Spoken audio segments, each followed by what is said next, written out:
All right, that's the Republican side. Let's turn to the Democrats. Joining us now is Democratic Senator from Virginia, Tim Kaine. Senator Kaine, thanks so much for being with us. Glad we got the shot going. I know all about that. Always, worried about the live shot, being a live reporter for so many years.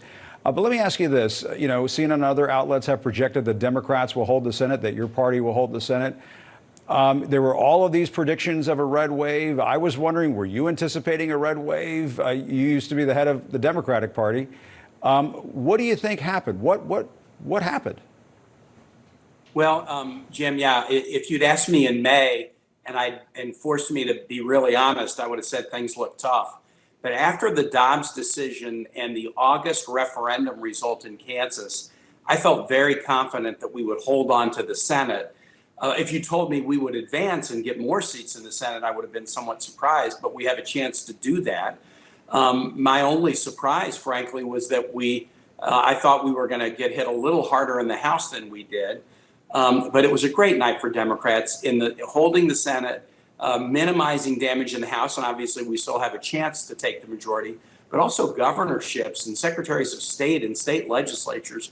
In a time where President Biden's approval rating is bumping around 40 and people are really worried about inflation, crime, and some other issues, the fact that the party with the White House advanced in the Senate, advanced in state houses, and essentially held the House even. It's a remarkable evening, a remarkable victory. And I think it's a real tribute to the American voters who figured out, well, we got problems now, but one side's trying to deal with them.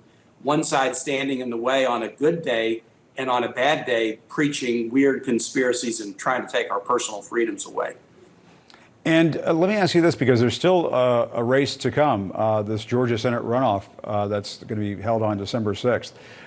Do you view that runoff as critical to your party's agenda? I suppose it's better to have 51 votes than 50 votes for a whole host of reasons, in particular, to be able to continue to put President Biden's judicial appointments on the bench. And I suppose there's always the prospect of a vacancy on the Supreme Court to keep in mind as well. Absolutely, Jim. We feel very, very good about Senator Warnock. The fact that the special election on the 6th is just one race, Raphael Warnock against Herschel Walker. Brian Kemp, the governor's not on the ballot. It's not going to determine whether Republicans get a majority, and so I think that will be dispiriting to Republican voters. I think their nominee is dispiriting to Republican voters. He got hundreds of thousands fewer votes than Brian Kemp did. But you're right, to the outside world, what's the difference between a 50-50 majority and a 51-49 majority? Well, on legislation like the Inflation Reduction Act, you don't have to get every Democrat on board. You can lose one and still get it passed with the vice president. And then the second one is, as you point out, judges and Biden nominees to key positions in the Pentagon and state. With a 50-50 Senate, every committee is tied. And that means Republicans that want to block Biden nominees all vote no, so they don't get reported to the floor. You have to undergo a laborious motion to discharge the committee on the floor before you can even then turn to the nominee.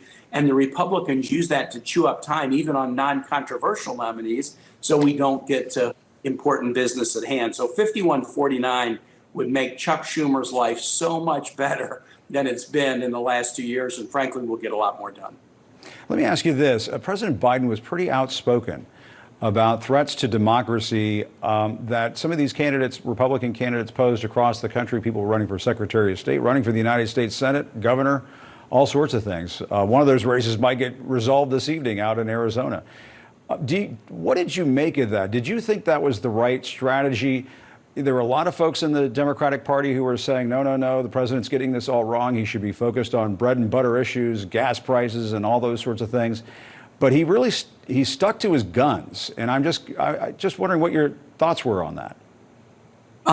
Jim, I think the president was right. And most of my campaigning was in Virginia with congressional candidates, although I also did some work in other states with Senate candidates. And both hearing them, but hearing the dialogue with voters. Voters were concerned with the economy, but just because they said that didn't mean they were voting for Republicans. They were unhappy with some economic trends, but they often felt like Democrats were at least trying to address them. Republicans weren't. They were concerned with autonomy, including abortion rights, but they were very concerned with democracy and extremism. and a whole series of issues bundled into that. This was the first federal election since January 6th. We've got the January 6th committee.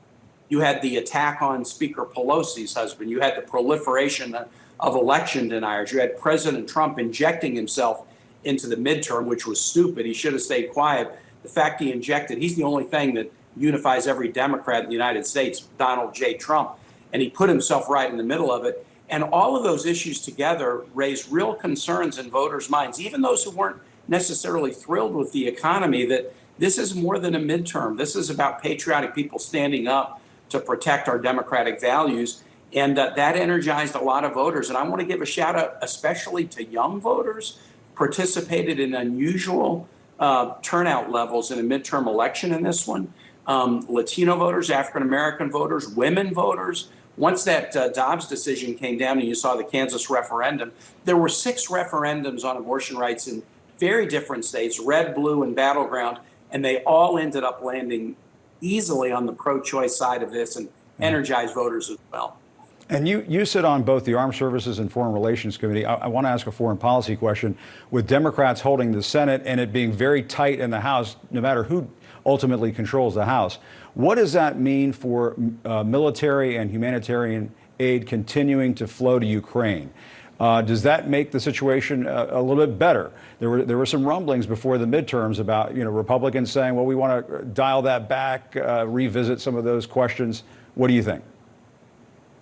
Jim, we're going to continue to stick by Ukraine, a democratic ally, in a consortium where we're linking arms with democracies around the globe to show Vladimir Putin or any other would-be authoritarian invader that they can't invade the sovereignty of a democratic nation and expect the world just to go to sleep on it. President Biden has done a superb job of getting the democracies of the world to link arms. And the support thus far in Congress has been bipartisan. As you know, we voted in the Senate for a treaty. We don't do a lot of treaties in the Senate, but this was to let Sweden and Finland into NATO. It was a 95-1 vote. We may not get unanimity on votes about Ukraine, but I'm convinced we're going to get a solid consensus and that it will continue to be a bipartisan one to support Ukraine and show any dictator around the world that democracies are not giving up on our allies. And just very last question. Very quickly, President Biden is set to sit down with Chinese leader Xi Jinping in his first face-to-face meeting. What do you hope to come out of that meeting? Does he need to issue a warning to the Chinese leader regarding Taiwan? I think, Jim, it's going to be a really important meeting, and both Xi Jinping and Joe Biden have just gotten real political wind in their sails. Xi Jinping with another 5-year term. Joe Biden with a very solid midterm victory.